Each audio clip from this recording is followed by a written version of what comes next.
नमस्ते बच्चों। आज से हम सोशल साइंस की वर्कशीट्स को सॉल्व करना सीखेंगे।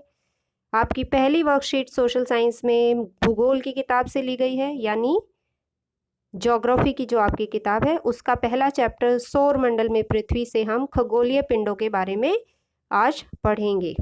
खगोलीय पिंड प्राकृतिक तौर पर अपने आप पाए जाते हैं। तो ब्रह्मांड में सूर्य, चंद्रमा, ग्रह, सितारे और अन्य निकायों को खगोलीय पिंड कहा जाता है। अब ये खगोलीय पिंड जो है इनकी बहुत सारी अलग अलग विशेषताएं होती हैं।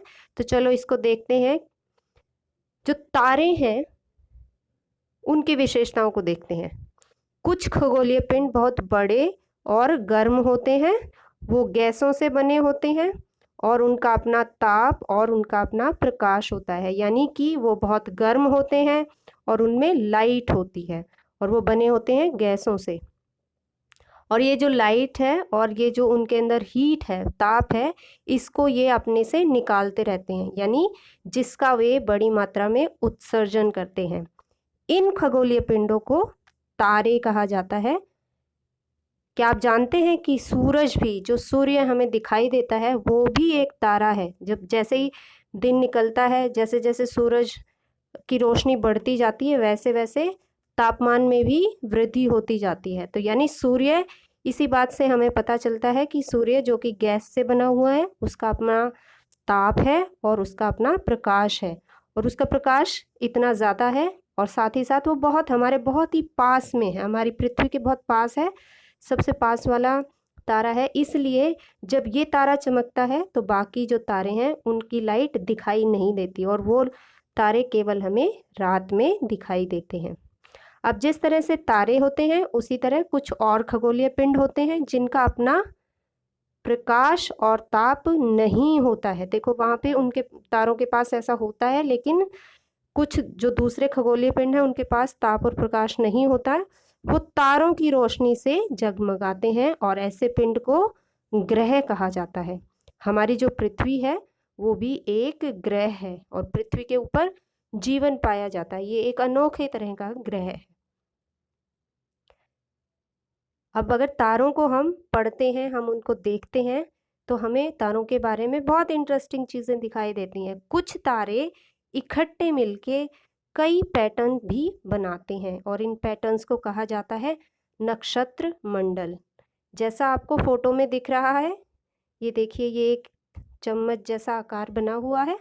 7 अलग अलग तारे हैं। जो तारे इकट्ठे अगर हम उनको मिला के देखें तो वो चम्मच जैसा या पेन जैसा, जो पेन जिसमें आप चाय बनाते हैं, जिसकी हाथ से जिसे पकड़ा जा सकता है, उस तरह का एक पैटर्न बनाते हैं।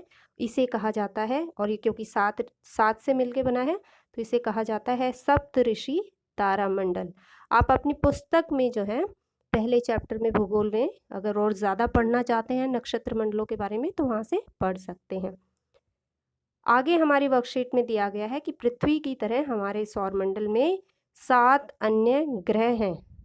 इन ये सातों की पिक्चर यहाँ पे दिखाई गई है कि कैसे सूर्य से बिल्कुल नज़दीक बुध है, फिर मंगल ग्रह दिख रहा है और ये हमारी प्यारी पृथ्वी दिखाई दे रही है। और इसी तरह से सातों ग्रहों को दिखाया गया है और ये सातों ग्रह सूर्य के परिवार का ही हिस्सा होता है, इसीलिए उन्हें सौर मंडल कहा जाता है। सौर का परिवार, सूर्य का परिवार। तो सूर्य के परिवार के 7 ग्रह हैं। अब आगे जो क्वेश्चंस दिए गए हैं, अब आप अपने आप इनको कर लेंगे कि खगोलीय पिंड कौन से होते हैं, इनको परिभाषित करें। तो इसका आंसर यहाँ पे अभी हमने बिल्कुल स्टार्टिंग में दिया था।